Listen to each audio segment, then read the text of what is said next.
예레미야 말씀을 우리 함께 봅니다. 저번 주까지 8장 말씀을 봤고요. 우리 예레미야 9장 말씀을 이어서 보게 됩니다.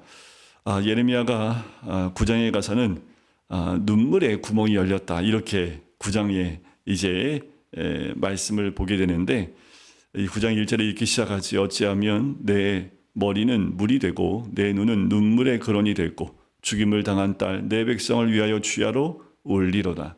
여러분들, 이때가 예레미야와 같이 민족을 향해서 눈물을 흘릴 때이지요.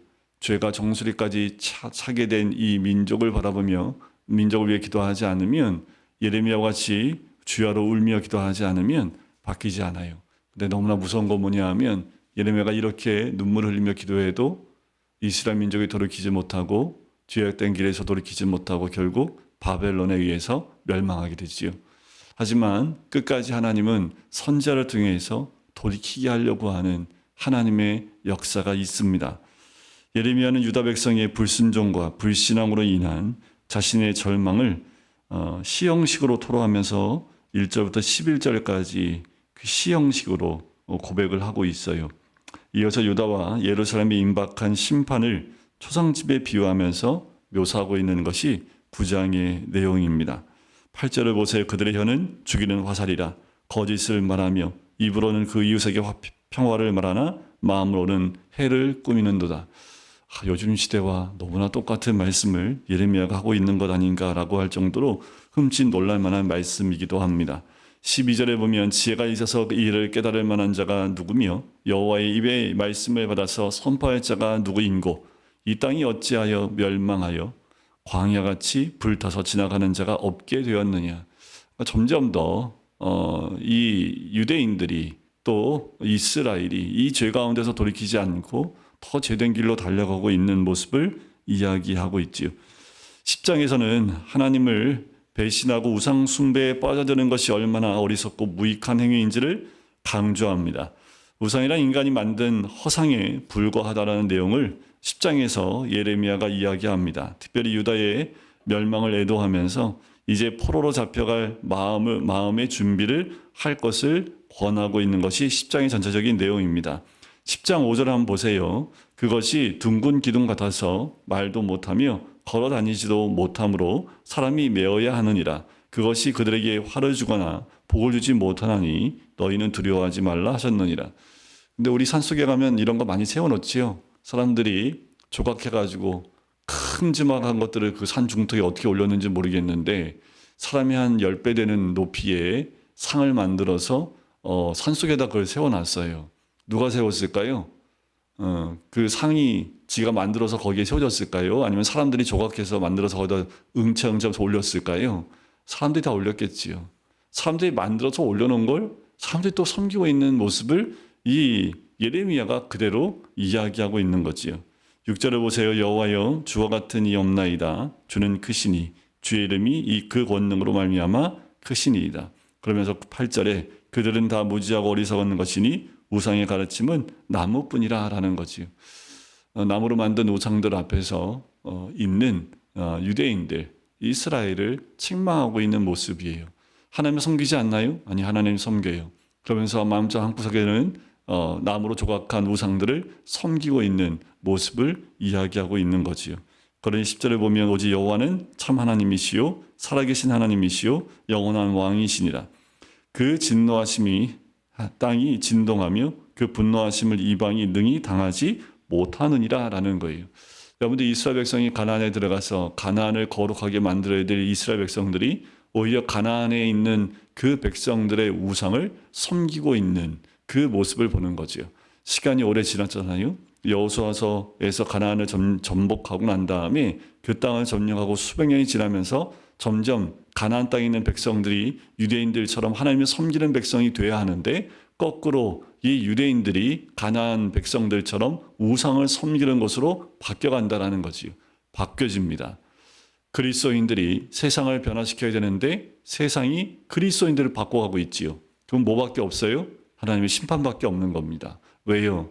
그리스도인들을 통해서 세상을 변화시키는 것이 하나님의 뜻인데 오히려 세상이 그리스도인들이 세상화시켜버리니까 소망이 없지요. 그러면 어떻게 해요? 이스라엘 백성이 다 포로로 잡혀가듯이 그리스도인들도 포로로 잡혀갈 수밖에 없습니다.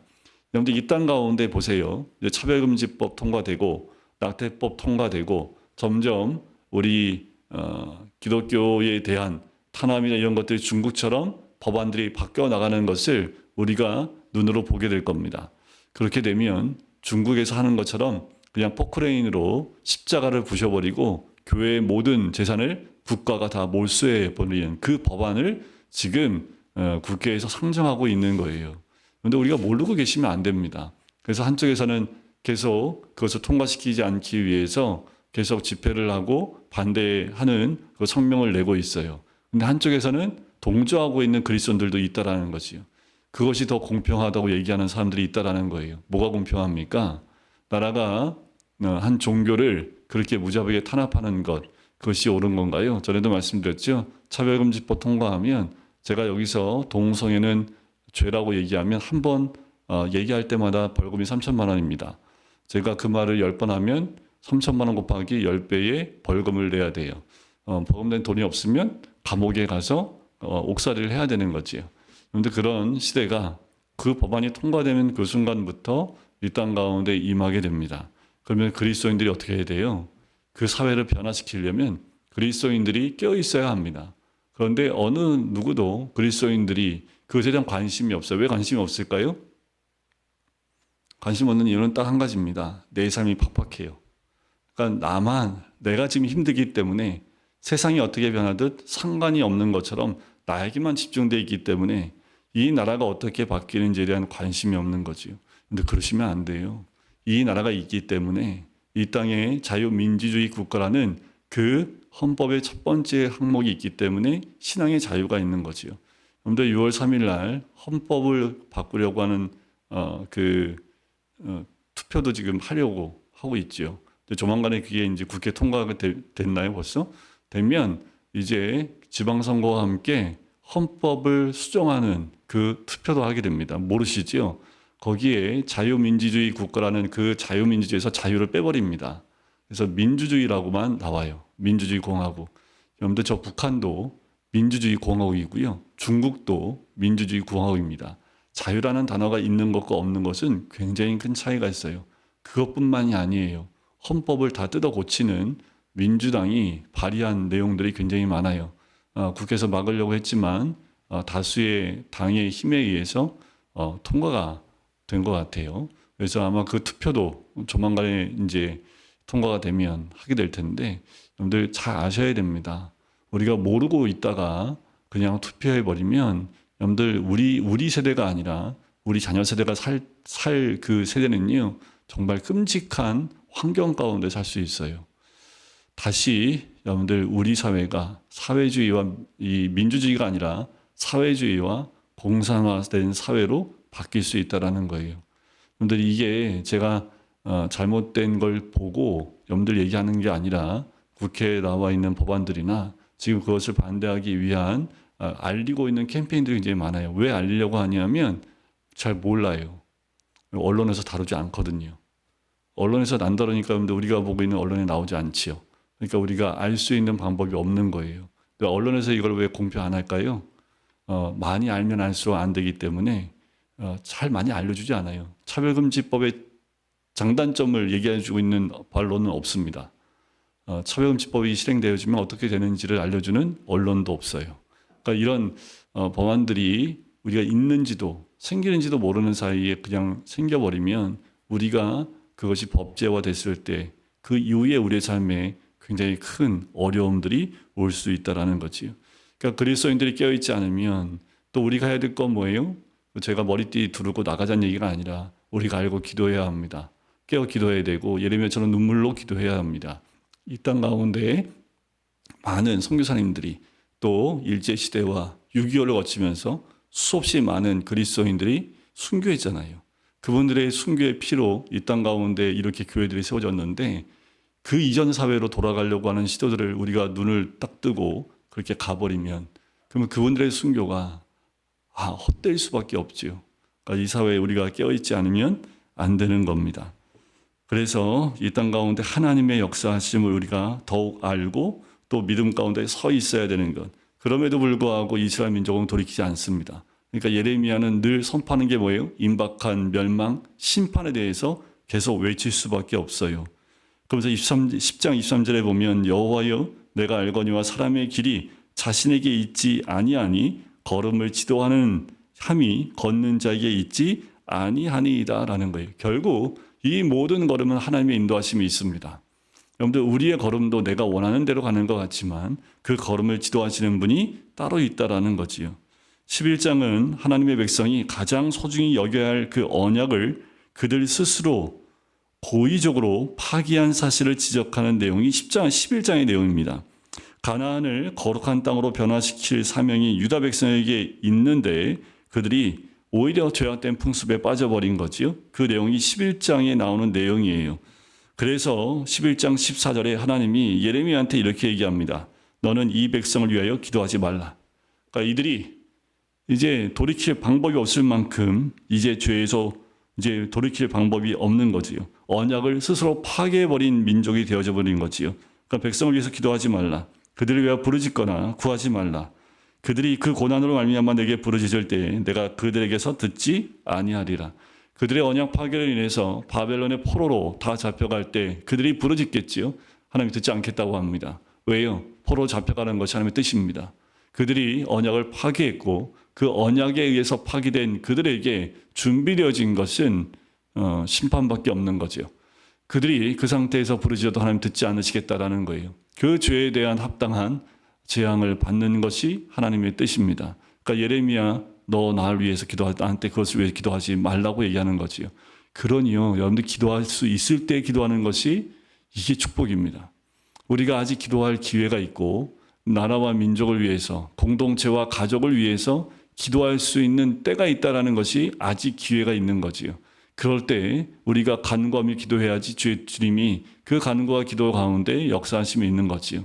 중요한 것은 세상이 어떻든 그리스도인들이 말씀의 진리 가운데 서 있는 것이 무엇보다 중요하고 이 땅 가운데 우리가 그리스도인으로 이 시대에 살게 하신 이유가 무엇인지를 깊이 묵상해 보실 필요가 있습니다. 자, 그런데 우리 11장 18절에 가면 아나돗 사람들이 예레미야를 죽이려고 꾀하는 사건이 등장을 갑자기 합니다. 자, 아나돗은 예레미야의 고향 사람들이에요. 고향 아나돗 사람들이 살해 모의를 하고 있는 거죠. 왜 그런가 하면 자, 예레미야를 왜 죽이려고 하냐 하면 갑자기 여기 내용이 들어간 이유는 자, 이 아나돗 사람들이 누구냐면 제사장 가문들의 사람들입니다. 자, 그러면서 이 제사장 가문들이 이때 당시 어떻게 살았냐 하면 원래는 성전을 섬기면서 거기에서 나오는 그 물질로 살아가야 되는데 이 제사장들이 너무 많아진 거예요. 그래서 각지에 흩어진 그 제사장들이 어떻게 살아갔냐 하면 사람들이 이 사람들한테 요청이 들어오면 아나돗 사람들이 가서 그들을 위해서 제사를 대신 드려주는 그것을 통해서 이제 이 사람들이 먹고 살 수 있는 길이 있었는데 지금 이 예레미야가 자꾸 망한다, 심판이 임한다, 포로로 잡혀가는 하나님의 뜻이다 이러니까 아나돗 사람들한테 피해가 온 거예요. 그러니까 아나돗 사람들이 제사장들인데 주변 사람들이 아나돗 사람한테 제사를 맡기지 않아요. 그러니까 이들이 수입이 끊겼지요. 그래서 이들이 예레미야를 죽여야겠다라고 생각을 하고 극단적인 선택을 하게 된 거예요. 자, 11장 21절에 보면 여호와께서 아나돗 사람들에 대하여 이와 같이 말씀하시되 그들이 내 생명을 빼앗으려고 찾아오 이르기를 너는 여호와의 이름으로 예언하지 말라. 두렵건대 우리 손에 죽을까 하노라 라고 입막음을 한다라는 거지요. 근데 마지막 때 정말 무서운 건 누구냐 하면 바벨론 사람들이 아닙니다. 바벨론 사람들이 두려운 게 아니라 같은 동족이 더 무서운 거예요. 이 시대에 정말 무서운 것은 예수님을 안 믿는 사람이 무서운 게 아니라요. 같은 그리스도인이 더 무서워요. 잘못된 세상적인 사상 갖고 있는 그리스도인들이 더 무서운 거예요. 사회주의적 생각을 갖고 있는 그리스도인들이 더 무서워요. 말씀을 제대로 보지 못하고 말씀을 자기 식대로 해석하면서 자기 식대로의 신앙을 가지고 말씀을 재단하면서 말씀을 말씀대로 제대로 받지 못하는 거지요. 이게 더 무섭습니다. 그러니까 어떻게 해요? 예레미야의 고향 사람들이 너 죽는다라고 지금 얘기하고 있는 거예요. 22절 보세요. 그러므로 만군의 여호와께서 이와 같이 말씀하시니라. 예레미야가 거꾸로 그들에게 얘기합니다. 보라, 내가 그들을 벌하리니 청년들은 칼에 죽으며 자녀들은 기근에 죽고, 이 아나돗 사람에 대한 예언이에요. 남은 자가 없으리라. 내가 아나돗 사람에게 재앙을 내리리니 곧 그들을 벌할 해이니라. 예레미야가 오히려 고향 사람들한테 하나님 말씀을 선포해 버립니다. 자, 이 사건은 그대로 이루어집니다. 2차 포로 때 끌려가지 않는 아나돗 사람들은 3차 포로 때 거의 전멸되다시피 되면서 하나님 말씀이 성취돼요. 그러니까 1차 포로, 2차 포로 때 끌려가지 않은 아나돗 사람들은 3차 포로 마지막 심판 때에 다 죽임을 당하는 거지요. 자, 이제 12장에 넘어가면 예레미야는 악인들의 형통함에 대한 강한 의문을 하나님께 제기하는 부분이 12장에 나와요.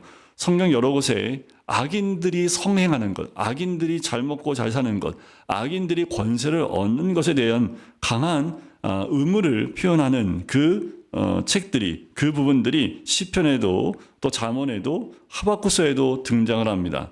하지만 하나님은 불의의 세력에 대한 임박한 심판을 예고하심으로써 그 의문에 오히려 거꾸로 답을 하세요. 이 심판에는 이방 나라도 포함되어 있지요. 아울러 이방인들도 진정으로 회개하면 하나님 백성과 함께 구원을 받을 것이라고 이야기해주고 있는 거예요.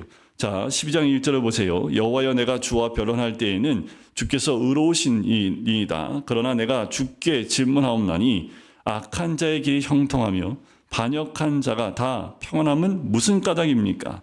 라고 얘기를 해요. 5절, 만일 내가 보행자와 함께 달려도 피곤하면 어찌 능히 말과 경주하겠느냐? 내가 평안한 땅에서는 무사려니와 요단강 물이 넘칠 때에는 어찌 하겠느냐?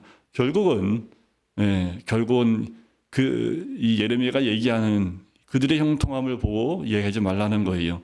오히려 불의의 세력에 대한 임박한 심판에 대해서 말씀을 하고 있는 부분이 12장 뒷부분에 나와 있는 내용입니다. 하지만 그 악한 이웃이고 이방이라 할지라도 회개하고 돌이키면 하나님께서 그들에게도 구원을 허락하시겠다라고 말하고 있는 거지요. 자, 13장에 가면 뱃띠라는 게 나옵니다. 13장 1절에 보세요. 너는 가서 뱃띠를 사서 내 허리에 띠고 물에 적시지 말라 하시기로.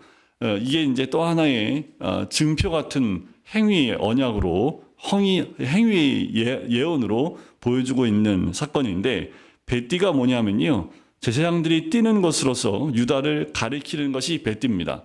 그러니까 이게 지금 제사장들이 띠는 허리띠인데 그것은 유다를 가리키고 있는 거예요. 유다는 제사장 나라잖아요.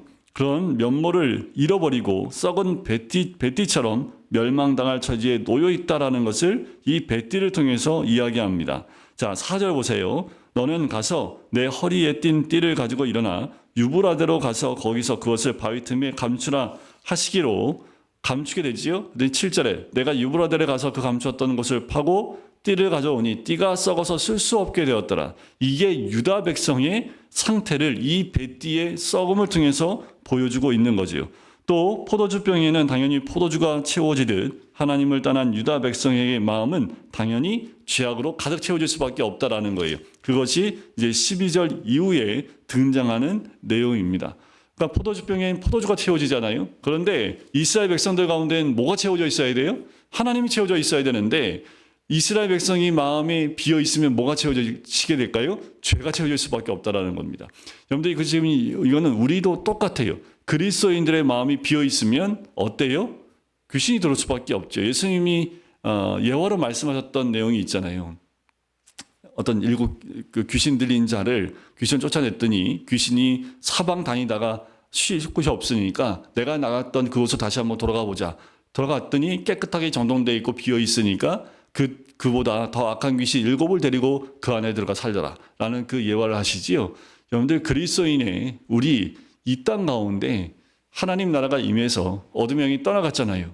그럼 여기에 뭐가 충만하게 임해야 돼요? 하나님의 영이, 말씀이 꽉 채워져야 합니다. 그런데 그것이 채워져 있지 않고 비어 있으니까 어떻게 해요?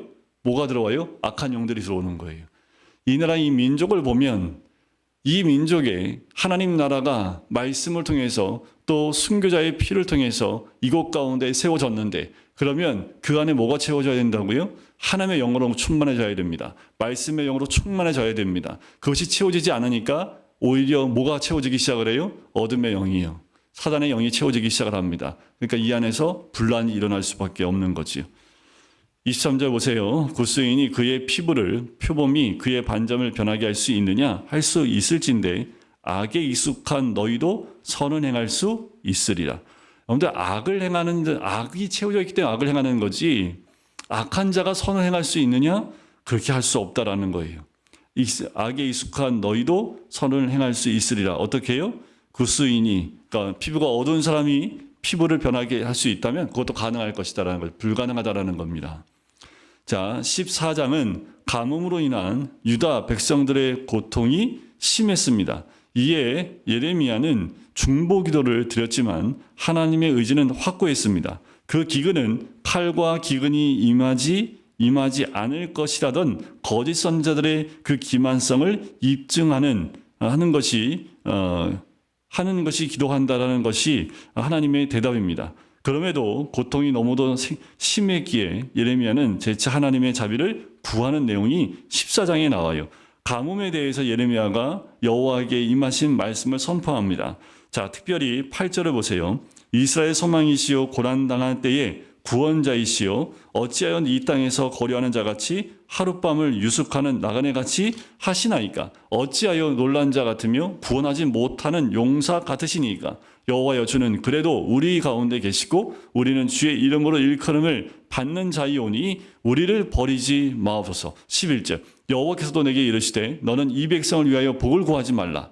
그들이 금식할지라도 내가 그 부르짖음을 듣지 아니하겠고 번제와 소제를 드릴지라도 내가 그것을 받지 아니할 것이요 칼과 기근과 전염병으로 내가 그들을 멸하리라. 이들이 제사를 안 드렸나요? 제사 드렸습니다.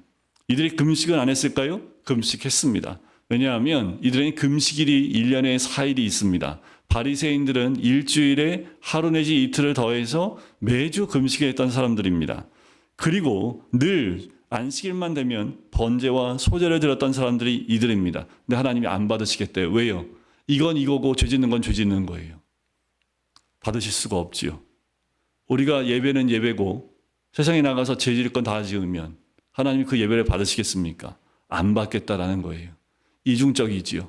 하나님을 사랑한다고 하면서 하나님이 기뻐하지 않는 일들을 행해요. 그럼 하나님을 사랑하는 거예요? 사랑하지 않는 거예요? 이건 당연한 거잖아요.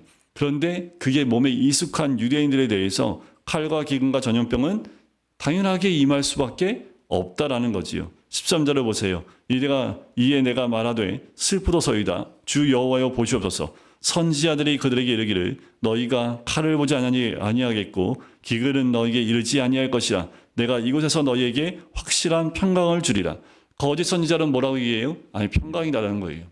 기근 다 지나갈 거라고 얘기해요. 다시 이곳에 평강이 임할 것이다. 칼 임하지 않을 것이다. 라고 자꾸 평강만 얘기해요. 근데 뭐가 분별력이 있어야 되냐면 결과로 보면 알 수 있겠지요. 그런데 결과를 보지 않더라도요. 알 수 있는 게 있어요. 왜 하나님이 이 칼과 기근과 전염병이 그들을 멸하게 될 것인지 분명히 얘기하고 있잖아요.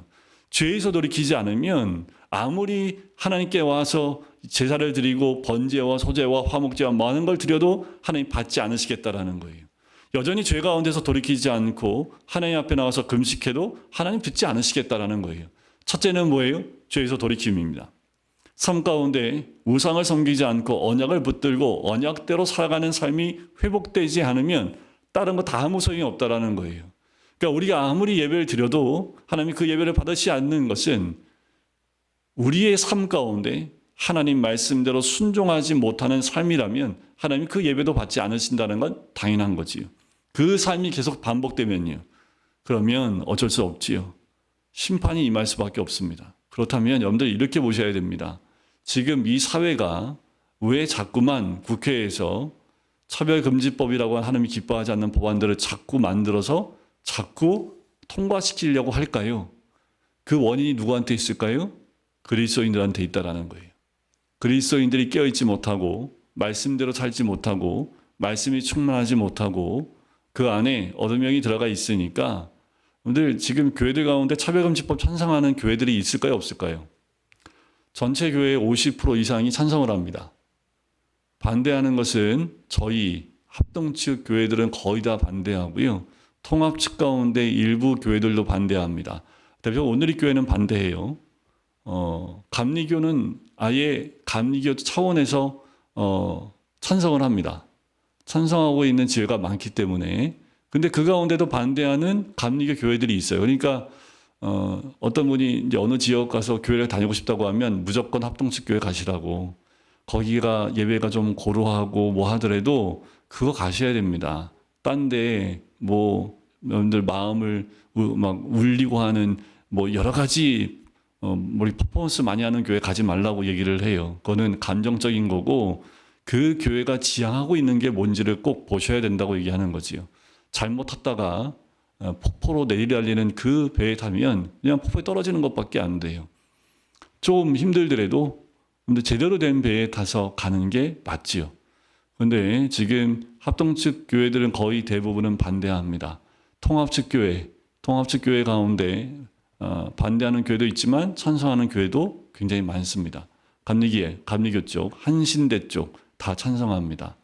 여러분들 이 땅 가운데 여러분들 차별금지법이 이제 통과되면 여러분들 우리 자녀가 어느 날 갑자기 나 여자 할래. 그러면 부모가 어떻게 할까요? 정신 안 차려?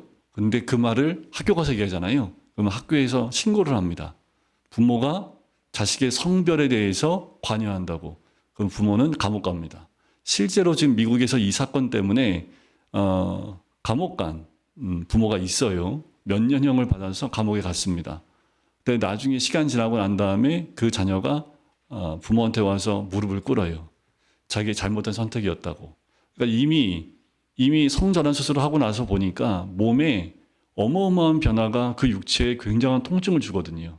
자연스럽게 하면 창조된 몸으로 살아가는 것이 가장 건강한 건데 그걸 강제로 호르몬으로 인해서 그 몸을 바꿔버린 거잖아요. 그러니까 몸에 굉장한 변화의 통증이 어마어마합니다. 그건 죽을 때까지 겪어야 되는 거예요. 근데 그걸 모르는 거죠. 마치 그렇게 하는 것이 사회 정의라고 학교에서 배워요. 여러분들 학교에서 성을 배울 때 남자와 여자가 외에도 사회적 성이 있다고 가르치고 있습니다. 교과서에 그게 나와 있어요. 그러니까 우리 아이들이 배울 때 그러면 선생님한테 묻죠. 사회적 성이 뭐예요? 그러면 네가 남자 되고 싶으면 남자가 될 수 있고 네가 여자이고 싶으면 여자가 될 수 있는 거야. 이걸 가르쳐 준다니까요. 더 심한 거 뭔지 아세요? 성관계하는 것까지 다 가르쳐 줍니다. 남자끼리 성관계하는 걸 가르쳐 주고 이런 거를 그림으로 가르쳐 주고 유치원에서 가르쳐 줘요. 근데 그걸 지금 유럽 사회에서는 공개적으로 그런 것들을 가르치게끔 법제가 되어 있거든요. 거기서는 이미 다 그걸 거꾸로 우리나라에 수입해서 우리나라에서 그거를 가르치는 머지 않았습니다. 여러분들 이거 배우고 있으면 우리 애들이 성 정체성이 혼란스럽겠지요.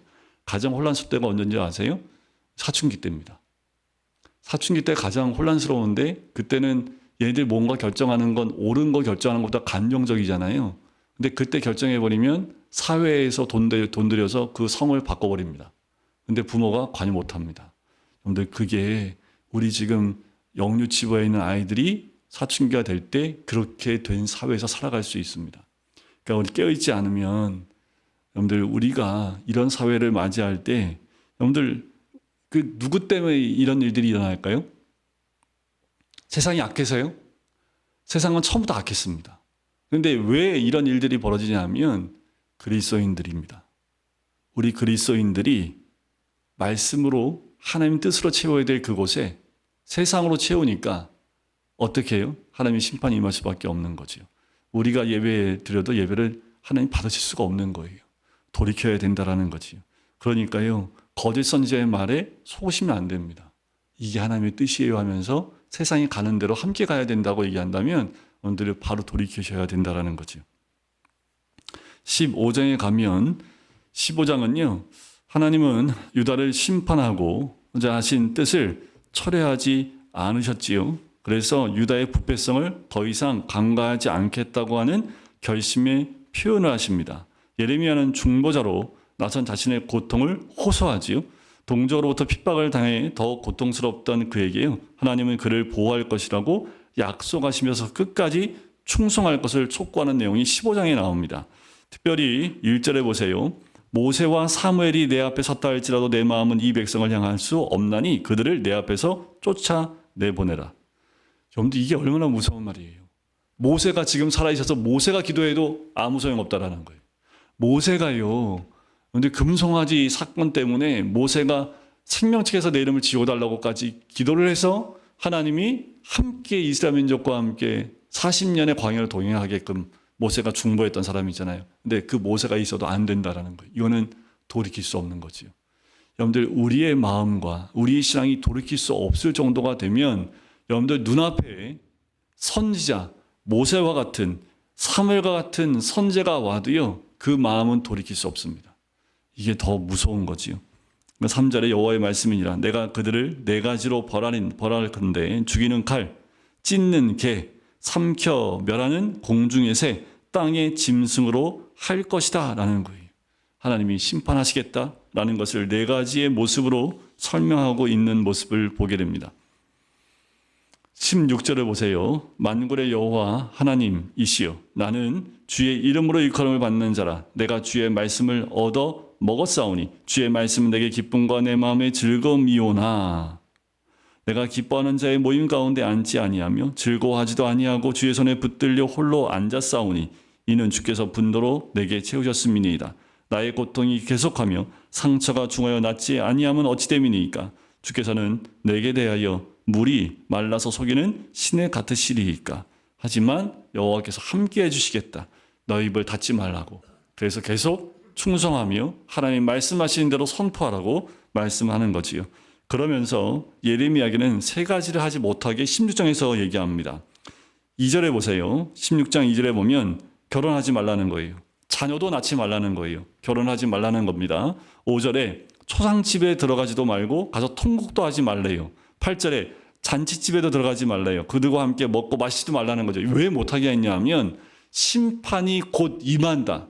심판의 긴급성에 대한 것을 알리기 위해서 예레미야의 삶까지 하나님이 완전히 통제해 버리십니다. 웃지도 말고 울지도 말고 결혼도 하지도 말고 하는 그 모습을 통해서 선지자가 결혼 안 하니 사람들이 뭐라고 왜 결혼 안 합니까 선지자님? 얘기하겠죠. 아니 왜 초상집에 가서 함께 슬퍼하지 않습니까? 이게 보통 우리의 모습인데 왜 안 하십니까? 그러니까 선지자이기 때문에 많은 사람이 주목하고 있는데 그걸 안 하고 있는 그 모습을 일부러 하나님 보이게 하시는 거예요. 심판의 심각성에 대한 부분들을 얘기하는 거지요. 멸망 선고에 대해서 백성들이 항변을 하면 하나님은 그들의 죄악이 극한에 이르렀음을 지적하라고 이야기하는 거예요. 왜 이렇게 하십니까? 라고 하면 그들의 죄악을 지적하라는 거예요. 여러분들이 죄를 지적하는 것이 어마어마한 예레미야에게는 부담감이지요. 자, 17장에 가면 그들의 죄악을 뭘로 새기게 하시냐 하면 17장 1절에 보세요. 유다의 죄는 금강석 끝 철필로 기록되되 그들의 마음판과 그들의 재단 뿔에 새겨졌거늘 이라고 합니다. 그런데 당시에 서판이 세 가지 종류가 있습니다. 토판, 양피지, 석판입니다. 세 가지 서판이 있는데 토판은 왕이 이야기할 때 막 쓸 수 있는 서기관이 흙에다가 막 쓰는 판이 토판이라고 하면 양피지는 왕의 말이 끝나면 토판에 적힌 내용을 양피지에 쓰게 되면서 공식 문서로 만드는 것이 양피지입니다. 석판은 왕의 특별 명령이나 영구적인 목적으로 말을 하면 정을 가지고 석판에 쪼아서 벽에 붙여버리는 거. 이거는 변기할 수 없는 겁니다. 그러니까 뭐예요? 금강석 끝 철필로 새기라는 거예요.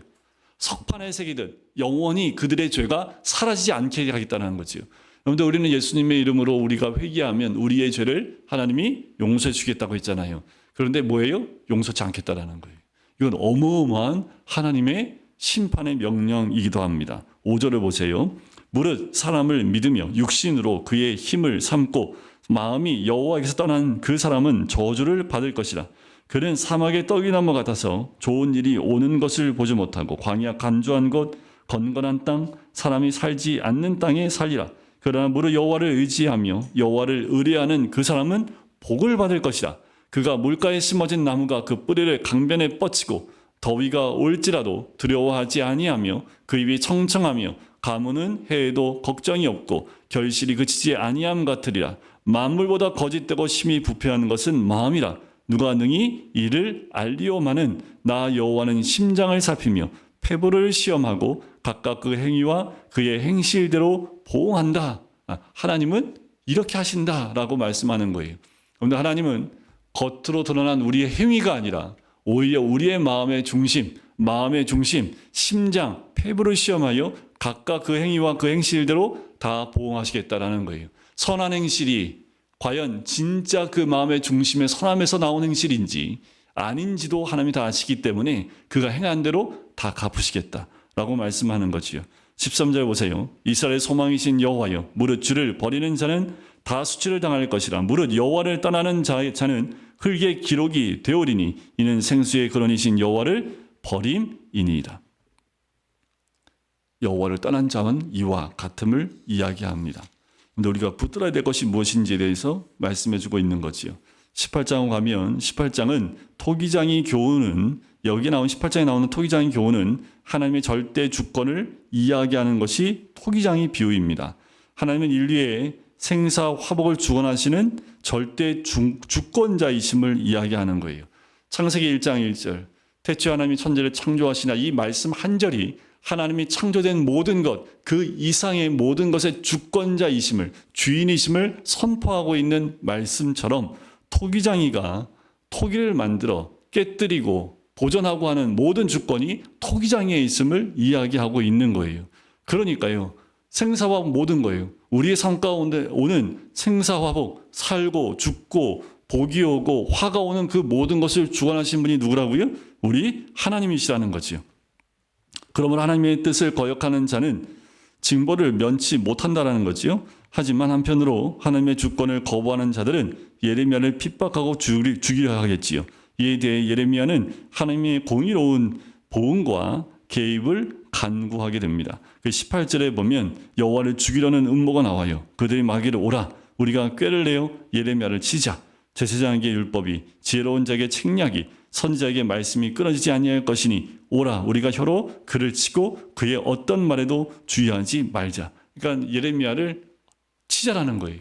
입을 막아버리자라는 거지요. 이런 시도들이 있었다라는 것을 예레미야가 간구하면서 주의 도우심을 구하는 내용이 18장의 내용입니다. 19장은 옹이 비유가 나와요. 이 옹이 비유, 여호와께서 예레미야에게 극악한 우상 숭배자였던 흰놈의 아들의 골짜기에서 옹기를 깨뜨리게 하십니다. 이는 예루살렘과 유다의 파멸이 돌이킬 수 없음을 강조하는 거예요. 유다 백성의 죄악이 자식을 우상의 제물로 바치는 그 극에 달했기 때문입니다. 결국 그들 역시 깨진 옹기처럼 먼 이방 땅으로 뿔뿔이 흩어지고 말 것을 경고하고 있는 것이 19장의 내용이에요. 이들이 섬기고 있는 우상의 행동들, 우상을 섬기기 위해서 흰놈의 골짜기에서 자기 자녀를 불태워 죽이는 이런 행동하고 있는 그 자리에 옹기를 깨뜨리는 것처럼 결국 그들의 그 모습을 통해서 깨지게 된다는 거예요. 이 사회가 깨어지는 것 책임이 누구예요? 그리스도인들 때문입니다. 우리가 말씀 가운데 이 땅을 하나님 땅으로 온전하게 세우지 못했기 때문에 예수 믿는 사람들이 온전히 하나님을 따르지 않고 세상을 따라갔고 세상이 하는 똑같은 방식으로 살았기 때문에 그와 똑같은 방식으로 깨질 수밖에 없음을 이야기하는 것과 마찬가지예요. 19장 10절 보세요. 너는 함께 가는 자의 목전에서 그 옹기를 깨뜨리고 그들에게 이르기를 만군의 여호와께서 이와 같이 말씀하시되 사람이 토기장이의 그릇을 한 번 깨뜨리면 다시 완전하게 할 수 없나니 이와 같이 내가 이 백성과 이 성읍을 무너뜨리리니 도벳에 매장할 자리가 없을 만큼 매장하리라. 여호와의 말씀이니라. 내가 이곳과 그 가운데 주민에게 이같이 행하여 이 성읍으로 도벳 같게 할 것이라. 오늘 옹기를 깨뜨리면 아무리 완벽하게 복원을 한다 하더라도 깨지기 전의 모습대로 회복이 안 됩니다. 그와 마찬가지로 이 백성이 그와 같이 될 것이다 라는 거지요. 하나님의 그릇, 우리가 쓰임받도록 준비된 그릇이 돼야 되지 그 그릇을 통해서 우상을 섬기는 그릇이 되면 깨질 수밖에 없음을 얘기하고 있는 거지요.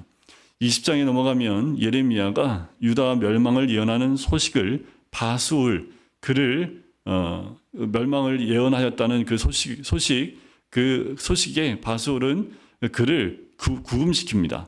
이게 바수울의 핍박이 이제 20장에 등장을 하는데 20장 1절에 보면 임멜의 아들 제사장 바수울은 여호와의 성전 총감독입니다. 근데 예레미야 이 일에 예언함을 듣게 되지요. 그래서 바수울이 선지자 예레미야를 때리고 여호와의 성전에는 베냐민 문 위층에 목에 씌우는 나무 고랑으로 채워 넣어두게 됩니다.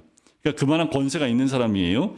3절 끝에 보면 여호와께서 내 이름을 바술이라 하여 아니하시고 마걸 및 사빔이라 하시느니라 라는 거예요. 이것은 사방으로 두려움에 쌓인다 라는 그 의미를 갖게 됩니다. 이 바술이 예레미야를 핍박하는 거지요.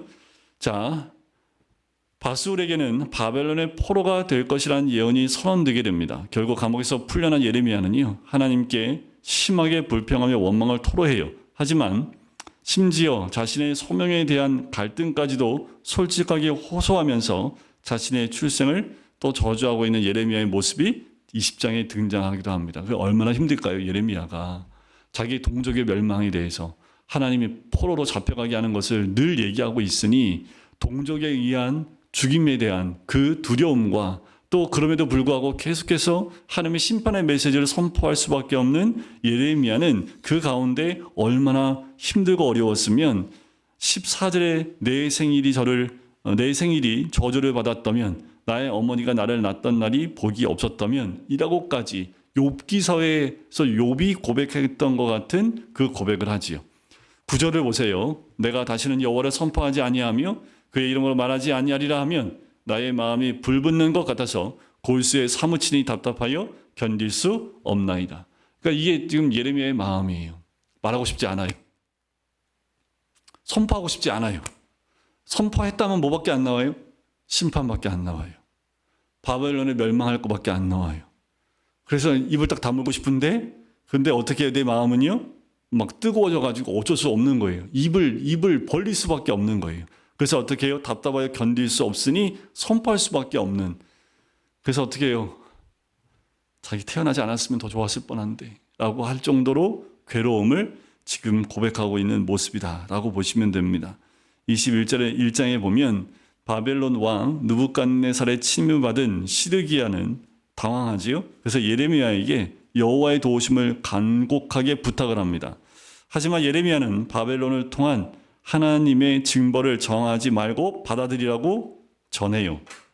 한편 11절 이하에는 지금이라도 회개하고 하나님의 통치를 대리하는 자답게 행할 것을 유다 왕에게 요구하는 내용이 짧게 등장을 합니다. 자, 21장 1절을 보세요. 여호와께로부터 예레미야에게 말씀이 임하니라. 시드기야 왕이 말기야의 아들 바술과 제사장 마아세야의 아들 스바냐를 보내지요. 2절에 바벨론의 느부갓네살 왕이 우리를 친히 청컨대 우리를 위하여 여호와께 간구하라.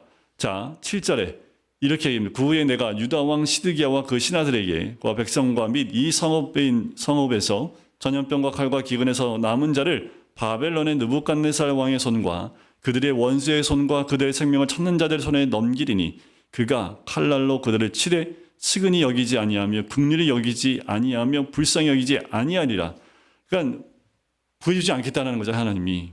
또 8절에 보면 내가 너희 앞에 생명의 길과 사망의 길을 두었노라. 너는 이 백성에게 전하라. 여러분들 뭐가 생명의 길이고 뭐가 사망의 길일까요? 이 성읍에 사는 자는 칼과 기근과 전염병에 죽으려니와. 그러니까 포로로 끌려가는 게 생명의 길이고요. 여기에 성에 남아있는 게 사망의 길이라는 거예요. 성에 남아있으면 성읍에 사는 사람들 다 뭐예요? 칼과 기근과 전염병으로 다 죽는 거예요. 사망의 길입니다. 그러니까 하나님의 포로로 잡혀가라. 이게 하나님의 뜻이기 때문에 뭐예요? 생명의 길은 바벨론의 포로로 잡혀가는 것이 생명의 길임을 선포하고 있는 거죠. 그러니까 받아들이기 어렵죠.